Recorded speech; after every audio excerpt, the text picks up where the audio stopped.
Welcome to my devlog series where I document the challenges I undertake each month using Unreal Engine's free-for-the-month assets. The rules of the challenge are, as always, I must use at least one of Epic's free-for-the-month assets. I shouldn't spend more than 1 week of effort on the project for the whole month. I must make a video reviewing the assets and what was learned. Let's quickly run through this month's assets. Stylized Winter City Environment, Meta Furniture Pack, Vintage Room, Shantytown Slums, Interaction System Starter Pack. Some decent packs this month. The Vintage Room is a little lacking as almost everything in it is contained in the picture. Not quite enough to fill out a room really. You'll notice I only used one asset this month. Real life has been pretty busy lately, so I decided to take it easy to make sure I could get something done. Anyway, let's review Meta Furniture Pack. I like the way these assets are built. They don't have missing faces, at least anywhere I found. The materials look very nice and work fairly well when applying them to models they weren't intended for. The design for most of the models could fit well into almost any other photorealistic project, but some of the models might really only fit into that ridiculously high-end, abstract style that a lot of 3D designers think makes their environment look trendy. So, as I mentioned before, this month is a very simple concept. It's just a small furniture store simulator with the goal being to avoid bankruptcy for as long as possible and grow your stock. You'll need to keep your rating up so that more customers come in, and if you're able to get them to buy at high prices, you'll start to get a reputation for being an expensive store, so customers are more likely to have more money to spend.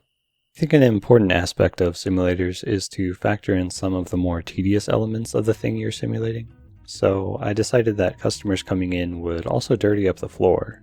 This means customers won't want to stay in your store for very long, which means you probably want to keep the store clean, but I guess it's up to you. This works by reducing the AI's energy bar over time. The AIs are always expending energy to search the store for the items that they're looking for, so you want to keep their energy up as much as possible until they can find their item. Each AI gets their own random list of multiple things that they want to try to find in the store, and if they can't find anything, they will give you a bad rating once they leave the store.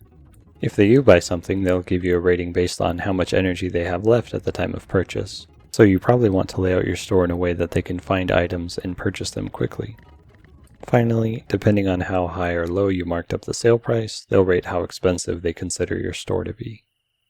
Since the AI's energy levels are so important, I also decided to allow the player to buy decorative items which will restore the AI's energy while standing nearby.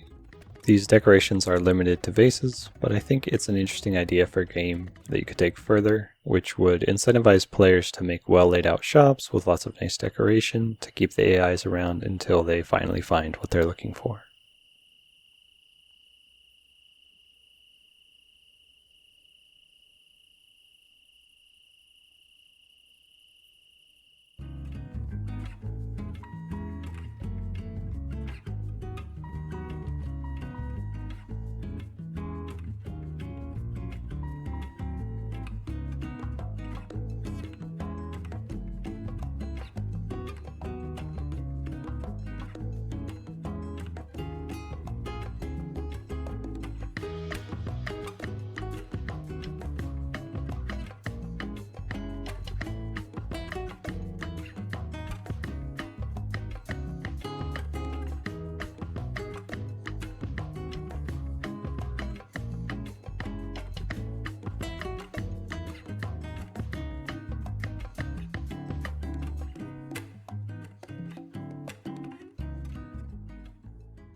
I don't want to go into too much detail, but another reason I took it easy this month was because I had some more ideas for an actual game concept I've been working on for a while now.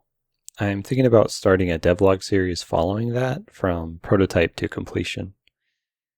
But let me know if you'd like to see stuff even before I've got the concept nailed down, or if you'd just rather see development progress for the final product, after I get a decent prototype put together.